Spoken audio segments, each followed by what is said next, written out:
It regulates appetite rather than creates an obsession. When I go into my long fast, I literally don't think about food. It's insane. It'll be like 4 p.m. and I'm like, oh my gosh, I haven't even had my first meal yet today. It supports long-term health and anti-aging. It literally is an anti-aging tool, guys, for your body and for your brain, which is incredible. How many things do that, right? This is literally biohacking at its finest.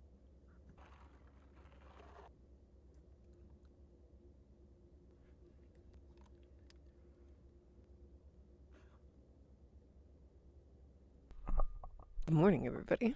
Welcome to the Icon Edit, the show where we are becoming unbelievably gorgeous and disgustingly overeducated.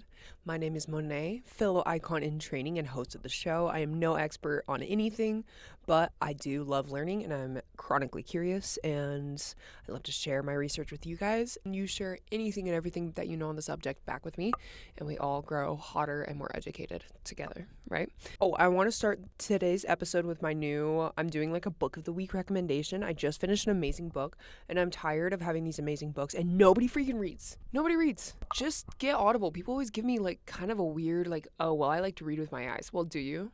Do you read with your eyes? How many books have you read with your eyes? Oh, you've read that same book for 3 years. Okay, just get Audible.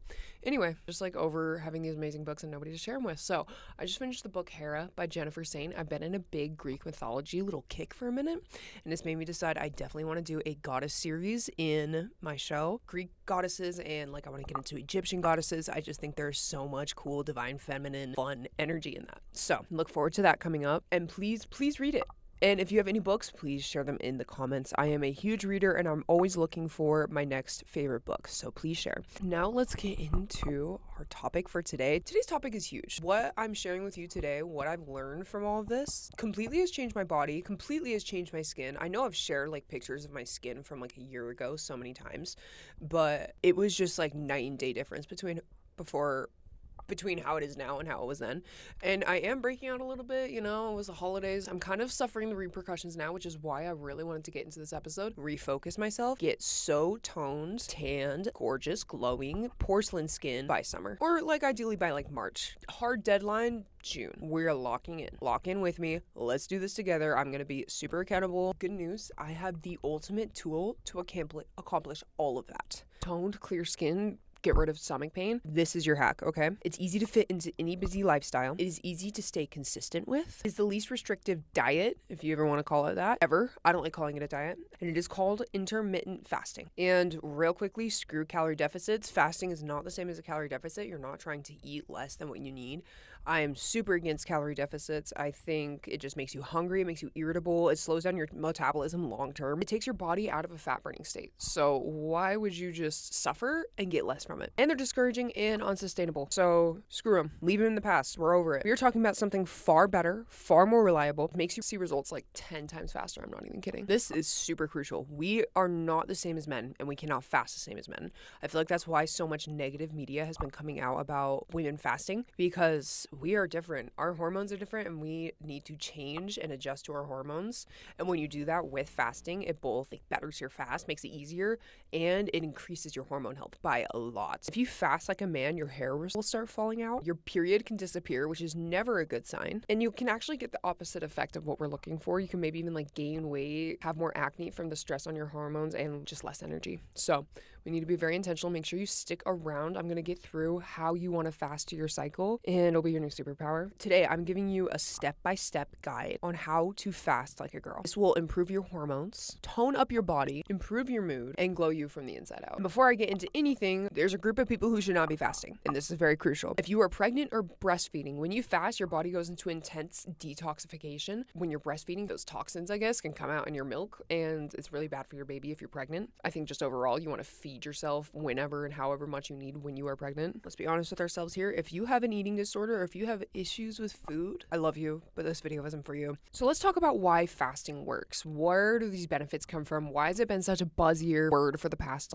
couple years? I don't know. I feel like since high school I've been hearing about fasting and I was just meh. Before we get into the steps, let's talk about why fasting is such a superpower and what it gets for you. When your body realizes that food isn't available and it realizes that nutrients and calories are just not going to come, it switches to a healing mode. That means it stops prioritizing digestion and storage. It starts prioritizing repair. Blood sugar drops and insulin drops. Your body switches from burning sugar for fuel and for energy to burning fat for fuel and energy. And this releases ketones. So they burn fat. Ketones burn fat, but they're also an elite fuel source for your brain. So you'll lose fat more easily and you'll be able to think clearer while you're doing it. And if you never enter this fat burning mode, which I believe is after 8 hours of just not eating anything, then you've never been able to actually think to your fullest potential, which is kind of crazy if you think about it. And let's talk about why fasting is actually so good for women, even though it's gotten like a bad rep over the past few years. It works with your biology, not against it, as long as you are very intentional. It reduces inflammation. It supports hormone balance, which is huge because hormones just influence everything in our whole bodies. It activates autophagy, which is your body's cellular cleanup system. It can literally get rid of cancer cells. It regulates appetite rather than creates an obsession. When I go into my long fast, I literally don't think about food. It's insane.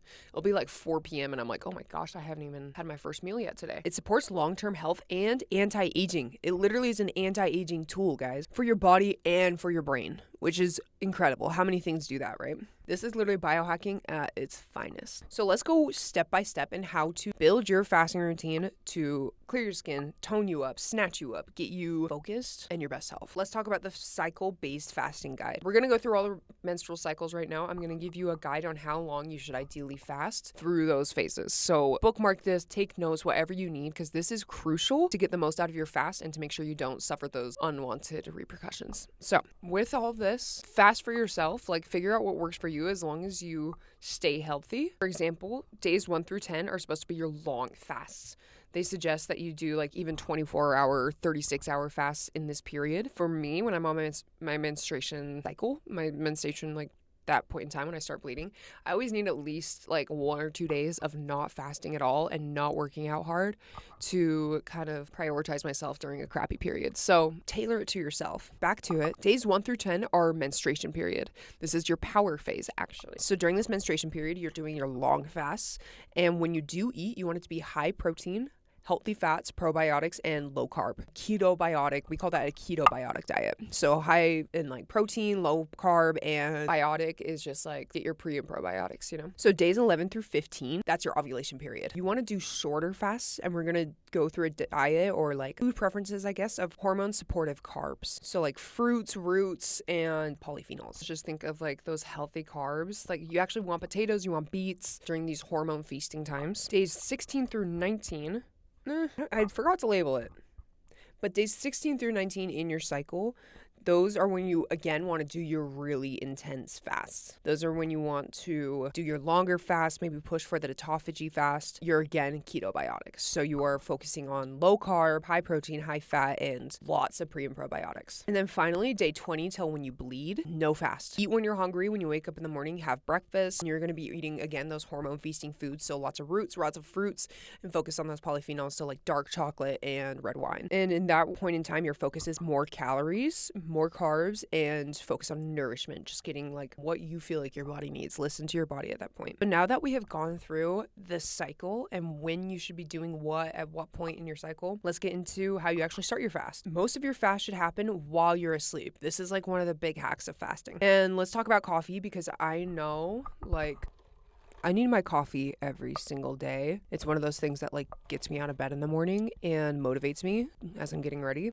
And I'm like, okay, if I can't have my coffee, I really actually can't do this. Like, you know, if life's not worth living, just frick it, you know, don't do it. I did some research and lots and lots of different resources, because I think this is also one of those things where you're going to find different information anywhere you go. I've listened to many different podcasts about fasting, and it's all kind of the general information of do the very best you can while making life worth living. For the rules on coffee, let's get into the rules of coffee in the morning. To wait at least 8 hours from your last meal. So let's say you started fasting at like 8 p.m. the night before. Wait till whatever 8 hours is after that to technically have your coffee. I like to wait closer to like 10 or 12. Black coffee and tea is fine. I hate black coffee. I wish I could do it. I can't do it. They say it's okay if you add a little bit of cream. So I add like 2 tablespoons of heavy cream. Do heavy cream because it is high fat, low carb, and I just think heavy cream is healthier anyway for just less processed stuff, and it technically will keep your insulin levels low. So it's kind of like the keto diet where you just wanted to not spike your blood sugar and kind of keep things rolling.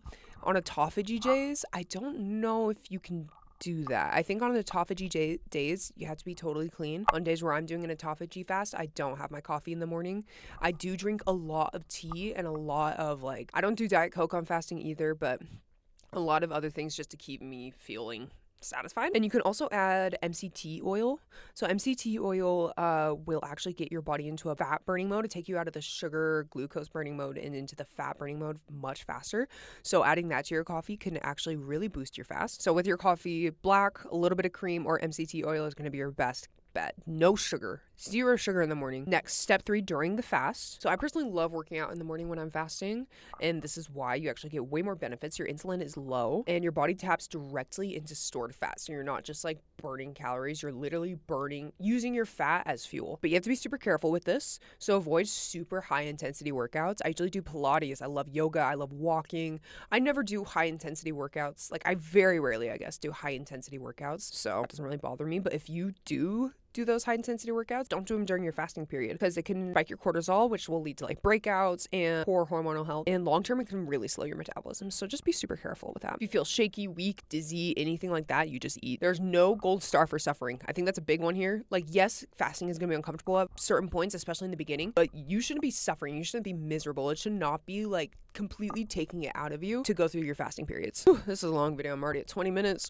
Okay, we're almost there. So step 4, breaking your fast. When you break your fast, you want to be very intentional. You don't want to overload your body and you kind of want to like take it slowly. It is super smart to break your fast with bone broth, actually. Kind of like a gentle way to warm up your stomach, say, oh, nutrition's coming, food is coming. And I just love bone broth because it is that collagen. And does it have protein? I think it does. But anyway, when you break your fast, especially if they're longer the fast, the more gently you have to break it to not shock your body. And think protein, healthy fats. I love to get my prebiotics and probiotics in my first meal. It just makes me feel amazing. And easily digestible foods. Optional, include autophagy days. Once you're comfortable, extend your fast to like 17 to 18 hours. I end up doing it like maybe 2 or 3 times a month. It activates deeper cellular repair. It clears cancer cells, and it really helps regrow stem cells, adding to the anti-aging process. I'm going to have my favorite book on fasting referenced at the end here, and it's in the description. She gets into all the information on how autophagy works, how to reach it, and just a bunch of hacks on how to fast best for your body, including multiple different kinds of fasts and what they do. Like, please, please, please read this book because it changed my life. It's amazing. And if you're not really a big reader, she has a YouTube channel with a bunch of free content. So go check that out. Here is your most important rule on fasting. Do not fast the week before your period. I know I got into it before with all the menstrual phases and stuff, but I just want to make it super clear. This is about nurture, not stress. Before your period, you are nurturing your body. Before your period, you are in a weird mental state. At least I know I am. I'm always like in my existential phase during my luteal phase, and I tend to get sad and I feel bloated and gross. So just focus on taking care of yourself at that point in time. Don't focus on pushing yourself. Don't focus on any fast at all, because that's just going to screw up your hormones and make you unhappy. Just focus on nurture, because fasting here will raise cortisol, worsen your PMS systems, and make your body literally cling to fat. Again, the opposite of what we want. So screw that. Just eat your nurturing foods like roots, fruits, and polyphenols. And eating more during this phase actually really helps your hormones. So that's why we say hormone feasting at this point. So if you want to go deeper, I highly, highly recommend the book Fast Like a Girl by Dr. Mindy Pelz. As I said, she just has so much more information. This was my longest episode ever, and I couldn't even scratch the surface. So be sure to go check that out. Let me know if you have any questions, or my phone kicked me out of the outro because I'm out of storage. I had to delete some videos before I hop back on here to say bye, all our fellow icon in training. Be sure to follow my TikTok and subscribe, like, and comment if you like the video. It helps me out a lot and just gets more cons to share information, and we all got hotter. And also go follow my personal Instagram. I have been posting so much fun stuff on there, and we can just become closer that way. And that's everything. Stay so iconic, so beautiful, so amazing, and have a beautiful week, everybody. Thank you.